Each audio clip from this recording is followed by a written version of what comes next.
Hello, good morning. For today's video, magwi-weed tayo ng kinat ko sa heat transfer vinyl. So ayan guys, makikita nyo naman na talaga namang sobrang nipis nung ginamit ko na font. Pero ang ganda ng pagkakakat, ang linis tingnan. And then guys, ito nga pala yung aking cutting machine, which is Brother SDX 1200 yung gamit ko. And then for the settings, cut speed is 4, cut amount 0.01, cut pressure 2 yung gamit ko. Then dapat naka half cut on.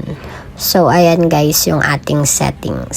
Same settings lang sila, pero ito naman is for United Nations. So, ito medyo malalaki yung kanyang letter, pero ang ganda rin ng pagkakakat. Ang linis.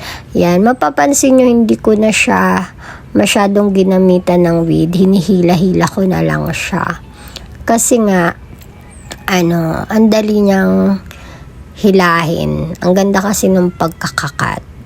So, ayan. Yung weed, ginagamit ko na lang siyang pang-alalay dun sa mga curve sa letters. Ang weed na ginamit ko is 2 inches. And then sa length is 8 inches. So, ayan yung ginamit ko. Pero, depende pa rin sa inyo kung gaano kahaba yung letter. Kasi, di ba example yan is Spain. Syempre, ilang letters lang yan. 5 lang. Kaya, ang width ko dyan is nasa 6 inches lang siya. Unlike sa mga letter sa mga bansa na mahaba like Cambodia, Thailand, yan. 8 inches na yung length na ginamit ko dyan. Ayan guys, sana may natutunan kayo guys. For more tutorial or tips, please like us on FB, TikTok, Instagram, and YouTube channel. Thank you for watching. Bye!